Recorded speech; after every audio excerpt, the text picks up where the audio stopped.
Hello and welcome back to Dr. Logic Awkwardly Does Logic in her bedroom. In this video, I'm going to give you the introduction and elimination rules for disjunction. Now, I said in my previous video that one of these is the easiest rule possible, but on the flip side, the other one is one of the most difficult. And at this point, all I would like you to do is understand what the shape of the rule is and when you can apply it. And this you can do without actually having any understanding of what the rule is or what it means or why we've chosen this rule, so long as you can kind of compare your actual proof with the schematic form that I'm going to give you and make sure that every single requirement in order to be able to apply the rule has been met. But let's start with the easy one. So let me bring up my whiteboard. There we are. The rule for disjunction introduction says, if phi is a well-formed formula that occurs on line I of a proof, then at some line n, which occurs after I in the proof, we can write down phi or psi. And the justification is, or introduction on line I. So what this would look like schematically is, suppose we've got our proof, we've got various things going on, and then at some line I, we have a formula phi. And again, we don't know what annotation it has, but it has to have some annotation. Otherwise, this wouldn't be a proof. Go down a bit, and then at line n, we can introduce a disjunction by doing phi or psi. So that's or introduction line I. This version, just like the conjunction elimination rule, also comes in two forms. So the second form is exactly the same. If phi is a well-formed formula that occurs on line I of a proof, then at some line n, where I comes in the proof before n, we can write, instead of phi or psi, we could also write psi or phi. So I meant to do that in a different color, but my color didn't switch. Let me draw over it, just so that you can see kind of what the second flavor of the rule is like. And that would be in the case where we've got some proof, and at line I, we've got formula phi, various annotations, you don't necessarily know what. Later on at line n, you can say, oh, I would like to add a disjunction right there. So the formula that you pick, first of all, psi can be anything. It doesn't have to be something that you've already proven, doesn't have to be something that you already have. Literally any formula you can introduce with disjunction introduction. And you can do it either as the left-hand disjunct or as the right-hand disjunct. So there you have it. Or introduction, the simplest possible rule you could get. Okay, well, ignoring the bookkeeping rules, because annotation doesn't get any easier than that. Not really. So take a deep breath, enjoy this lovely rule, and then I'm going to erase the screen and give you the nasty one. So what we want to do is say, when can you eliminate a disjunction? So this is the elimination rule for disjunctions. So first of all, if we have some disjunction phi or psi on line I, then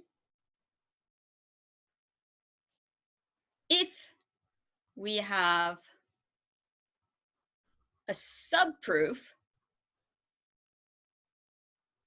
from lines j to k, where both of these are after I in the proof, so you have to have the disjunction first, with phi as the assumption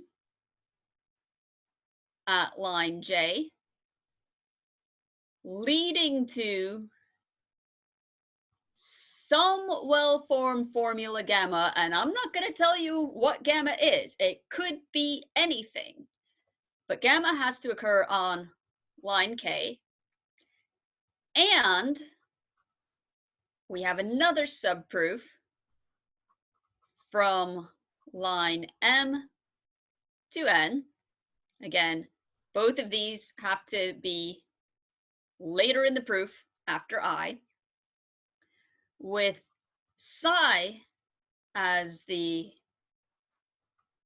assumption on line M, and that same well-formed formula gamma will be on line N. So if you have all of these things, then on line, scribble that up, line N plus 1. So immediately after you finish that second subproof,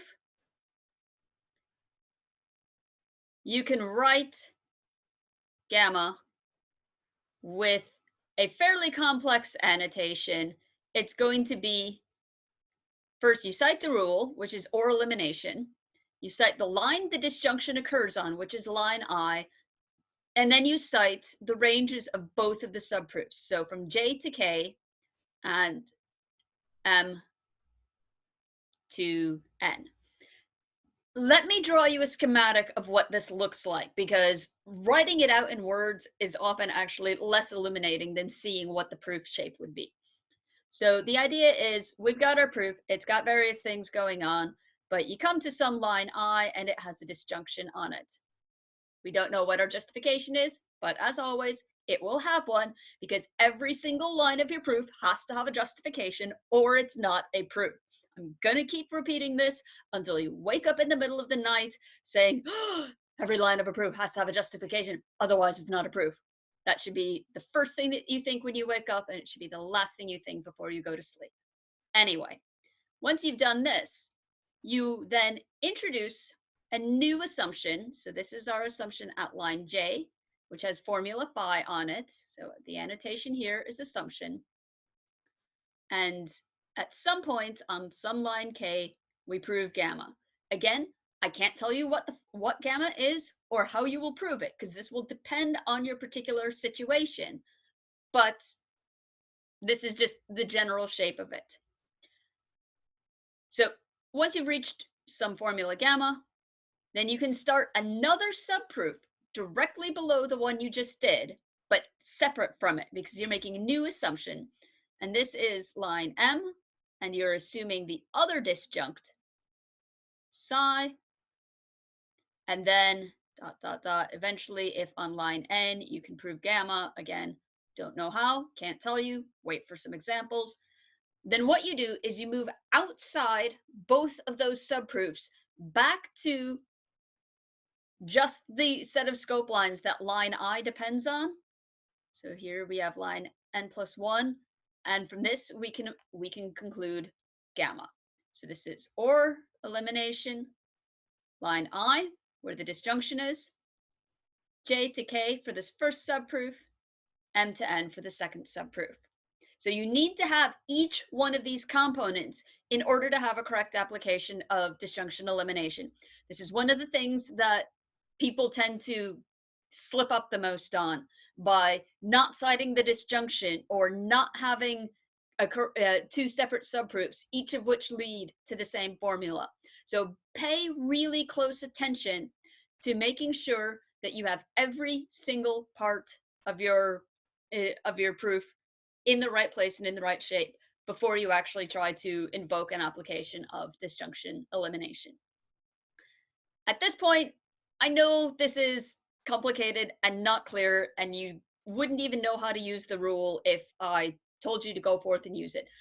Don't worry. Let me get through presenting you the rules for conditional and for negation, and then we'll start doing examples, and we'll do loads of examples, and we will talk about strategies, and we will troubleshoot, and we'll do everything that you need to help you understand how the rules work. And then after that, we will talk about why they work.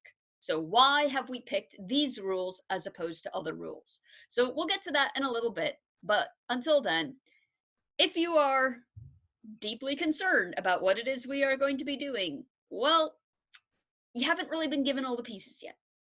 So be a little bit patient. Let me give you a little bit more info, and we'll get there together. So next time, rules for conditional. See you then.